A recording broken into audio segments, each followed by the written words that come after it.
Students, welcome to my channel. अपने आज के इस वीडियो में आज हम फिर बुद्धि के सिद्धांतों के बारे में बात करते हैं।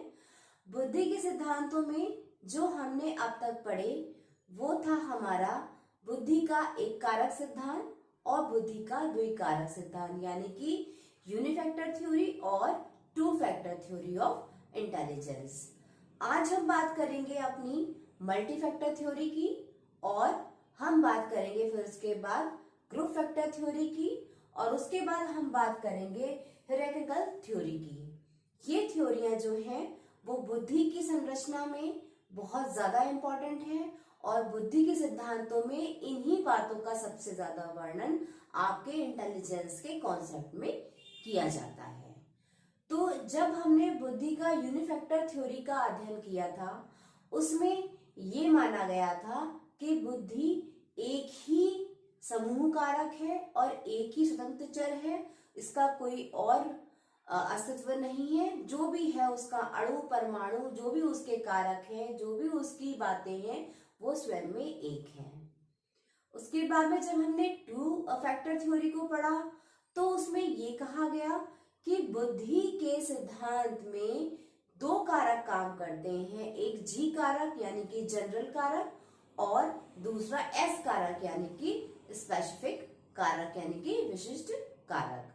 अब जो हम बात करेंगे वो हम बात करेंगे मल्टी फैक्टर थ्योरी की, जिसमें हम ये समझेंगे कि बुद्धि में कितनी बातों की वर्णन होता है या बुद्धि में कितनी बातें आती हैं। तो इस सिद्धांत को या इस बात को सपोर्ट करा था थॉर्नडाइक ने। थॉर्नडाइक ने ये कहा ना तो बुद्धि एक कोई कारक है और ना ही सामान्य कारक और विशिष्ट कारकों का समूह है, बल्कि बुद्धि के अंतर्गत कई प्रकार के कारक कार्य करते हैं। इसमें कई प्रकार के कारक काम करते हैं जिनकी अपनी अपनी योग्यताएं होती हैं। ये प्रत्येक कारक व्यक्ति की योग्यताओं को दर्शाता है और इसके प्रत्येक कारक अपने आप में विशिष्ट होता है और प्रत्येक मानवीय योग्यताओं का प्रतिनिधित्व करता है, प्रत्येक योग्यता का रिप्रेजेंट करता है। गिलफर्ड ने यह भी माना कि जब बुद्धि के अंदर ये कारक काम करते हैं तभी बुद्धि का विकास होता है, तभी बुद्धि में हम तर्क शक्ति की जो बातें होती हैं वो सब बातें आती हैं और तभी जो बुद्धि की जो क्वालिटीज होती हैं जिसमें हम कहते हैं कि एक फ्लो आता है या शब्दों का प्रवाह आता है या आप कह सकते हो कि कुछ स्पेसिफिक बातें हो जाती हैं किसी के इंटेलिजेंस में, तो वो सब बातें जो भी होती हैं वो इन्हीं कारकों के वजह से होती हैं। इसमें ना तो कोई सामान्य कारक है यानी कि आपका जनरल कारक है और ना ही कोई विशिष्ट कारक है यानी कि एस कारक है। उन्होंने कहा कि कारक होते हैं, ये नहीं कहा कि कोई जी है या कोई एस है, बस कई कारकों का समूह है और प्रत्येक जो कारक है वो मानवीय योग्यताओं को दर्शाता है और इन्हीं योग्यताओं में ही व्यक्ति अपनी योग्यता का प्रतिनिधित्व करता है और बस यही एक सिद्धांत है जिसके द्वारा व्यक्ति की बौद्धिक कुशलताओं का वर्णन किया जाता है। अगली जो बात आती है वो है आपकी ग्रुप फैक्टर थ्योरी की, यानी कि समूह कारक सिद्धांतों की।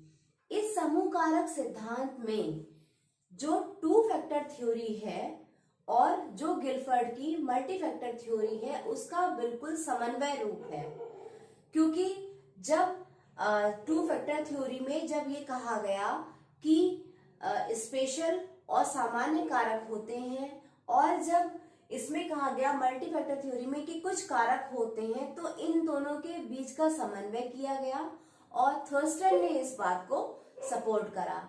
अब थर्स्टन ने किस बात पे बुद्धि में सपोर्ट करा वो आप इस डायग्राम के थ्रू समझिए।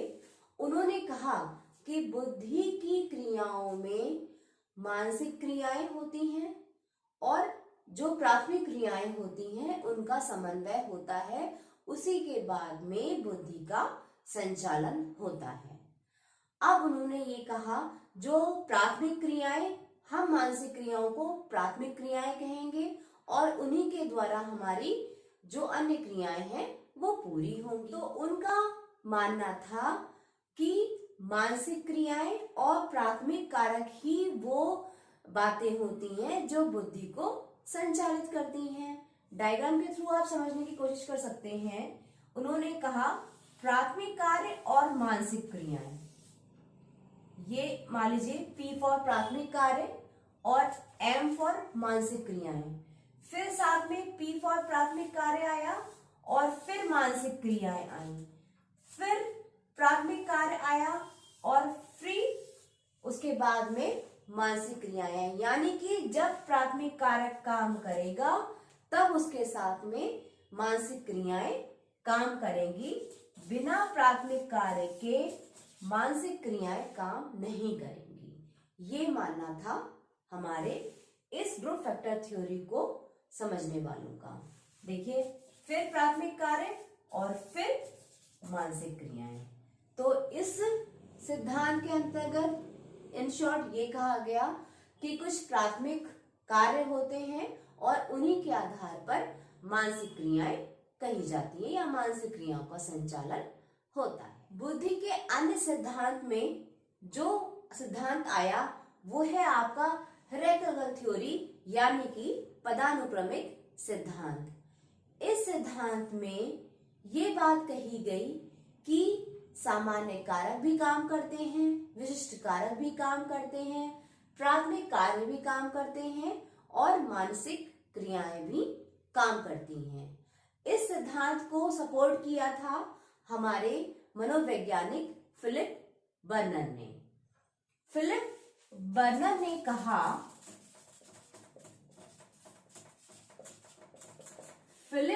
ने कहा कि जब हमारी बुद्धि का कार्य होता है तो उसमें कोई भी एक अणु, परमाणु या एक क्रिया या एक कारक काम नहीं करता है, बल्कि सभी काम करते हैं, लेकिन इस स्टेप बाय स्टेप काम करते हैं, जिसमें सामान्य कारक भी आएगा, जिसमें विशिष्ट कारक भी आएंगे, जिसमें प्राथमिक क्रियाएं भी आएंगी, जिसमें प्राथमिक कार्य भी आएंगे और जिसमें मानसिक योग्यता या मानसिक क्रियाएं भी सम्मिलित होंगी। उसको भी उन्होंने कुछ इस तरीके से समझाया जिसको मैं आपको डायग्राम के थ्रू थोड़ा समझाने की कोशिश करती हूँ। कहना था कि जब बुद्धि का विकास होता है तो सबसे पहले सामान्य कारक काम करते हैं, उसके बाद में कुछ विशिष्ट कारक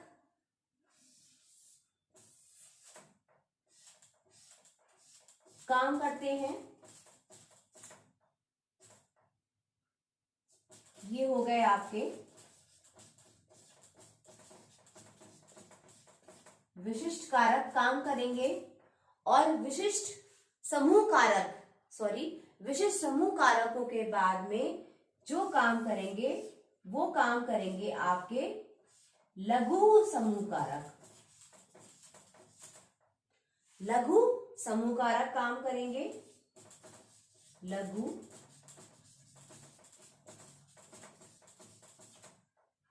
समूह कारक काम करेंगे और उसके बाद में जो काम करेगा वो काम करेंगे कुछ और विशिष्ट कारक। अब आपको इस ढंग से नहीं समझ में आया होगा तो आप देखिए, मैंने जो आपका डायग्राम बनाया तो सबसे पहले एक थोड़ा सा बड़ा ब्लॉक बनके तैयार हुआ, यानी कि हमने कहा कि इसमें एक नॉर्मल यानी कि सामान्य कारक, जैसे कि हमारे यूनिफैक्टर थ्योरी में था कि एक हमने सर्कल बनाया था तो उसी के अकॉर्डिंग ये बात कही गई कि एक सामान्य कारक भी काम करता है। फिर उन्होंने कहा कि कुछ विशिष्ट समूह कारक भी काम करते हैं, यानी कि विशिष्ट में क्या था हमारा कि विशिष्ट से सामान्य था, तो हमने ऐसे करके बनाया था ना कि दो जो हमने डायग्राम बनाया था, तो वैसे ही हमने कुछ चौड़े चौड़े ब्लॉक बनाकर दिखाया कि कुछ विशिष्ट समूह कारक भी काम करते हैं। उसके बाद में इस सिद्धांत में ये कहा गया, फिलिप बर्नन ने ये कहा कि कुछ विशिष्ट समूह कारक के समय जो है वो लघु समूह कारक भी काम करते हैं। अब लघु समूह कारक में क्या था, थोड़े से और चौड़े ब्लॉक बने, यानी कि थोड़े से और लघु कारक उसमें ऐड हुए। पहले एक सामान्य कारक था, फिर विशिष्ट कारक हुए, फिर कई लघु सामान्य कारक सामने आए, और उसके बाद में कई और कारकों के लिए मैंने सिर्फ ऐसे ऐसे एक जो है वो लाइंस को खींचा है, क्योंकि उसमें बहुत सारे कारक काम करेंगे। तो इस तरीके से पदानुक्रमिक थ्योरी में, यानी कि रेक्टल थ्योरी में, जिसको सर फिलिप बर्नन ने बताया, उन्होंने ये कहा कि सारे ही कारक बुद्धि की योग्यताओं में या बुद्धि के विकास में काम करते हैं। हम किसी भी एक को आगे नहीं बढ़ा सकते, हम किसी एक को नहीं हटा सकते। जितने भी कारक होते हैं, जितनी भी क्रियाएं होती हैं, वो सब मानसिक बुद्धि के लिए या बौद्धिक योग्यता के लिए बहुत ज्यादा जरूरी होती है। अब ये कुछ सिद्धांत थे बुद्धि के, जो मैंने आपको थोड़ा सा समझाने की कोशिश करी है। अपने आगे आने वाले वीडियो में मैं कुछ और बुद्धि के सिद्धांत हैं उनको भी लेके आती हूँ। तो मेरे चैनल को यूं ही लाइक करिए, शेयर करिए, सब्सक्राइब करिए और पूरा बुद्धि का कॉन्सेप्ट समझने की कोशिश करिए।